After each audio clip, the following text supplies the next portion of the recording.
South Africa may be approaching one of the most significant turning points in its democratic journey since 1994, as growing pressure mounts to fundamentally rethink how the country elects its leaders. At the center of this unfolding debate is the Electoral Reform Consultation Panel, whose chairperson, Richard Sizani, has now issued a clear and urgent call. The current electoral system is no longer meeting the expectations of the people it was designed to serve.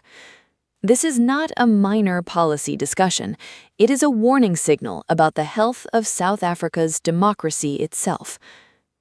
For years, South Africa has operated under a proportional representation system where voters select political parties rather than individual candidates, and seats in parliament are allocated based on the percentage of votes each party receives.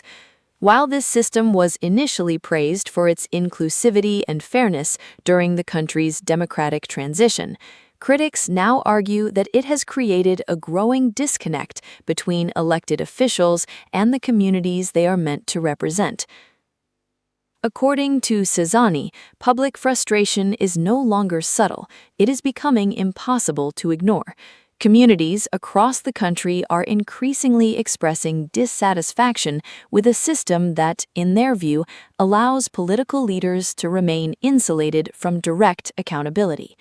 In simple terms, many voters feel they do not have a direct say in who they represent, and more importantly, no clear mechanism to hold those representatives accountable when they fail to deliver.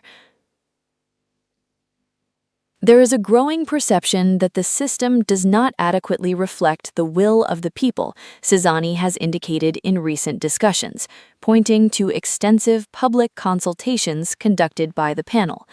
These consultations, which included submissions from civil society organizations, academics, and ordinary citizens, paint a consistent picture.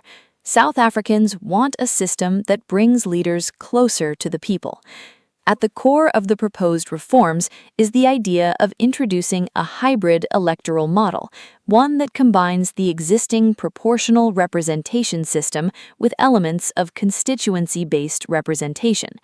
Under such a system, voters would not only vote for political parties, but also directly elect individual representatives for specific geographic areas. This approach, supporters argue, would strengthen accountability by creating a direct link between voters and their elected officials.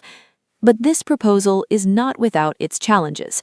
Electoral reform is a complex and politically sensitive process, particularly in a country where the current system has shaped decades of governance. Any significant change would require legislative amendments, political consensus, and careful implementation to avoid unintended consequences.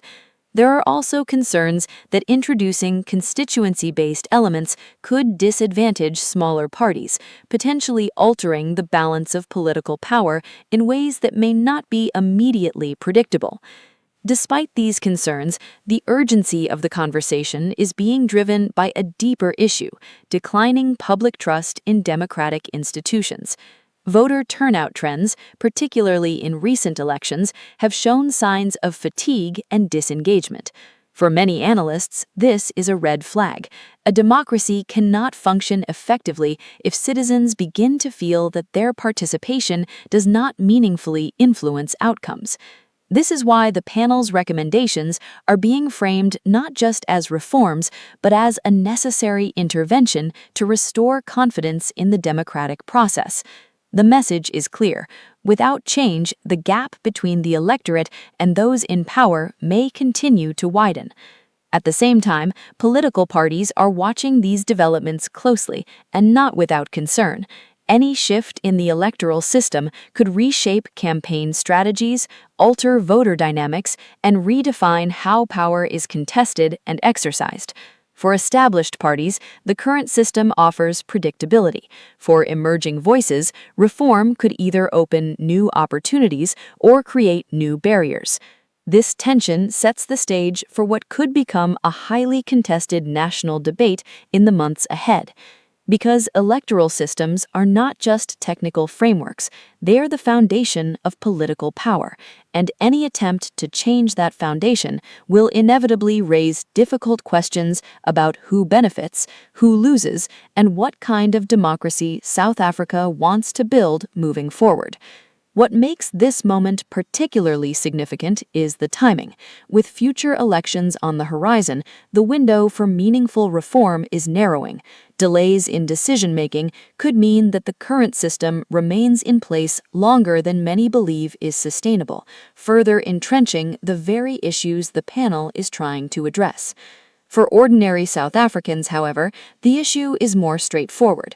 It is about representation, it is about accountability, and ultimately, it is about trust. Trust that their vote matters, trust that their voice is heard, and trust that the system is working for them, not against them. As Richard Sizani and the Electoral Reform Consultation Panel push for urgent action, the country now faces a critical decision: whether to maintain a system that has delivered stability but is increasingly questioned, or to take the risk of reform in pursuit of a more responsive and accountable democracy. The outcome of this debate could shape South Africa's political landscape for decades to come. Because, in the end, this is not just about how votes are counted, it is about how power is given and who truly holds it.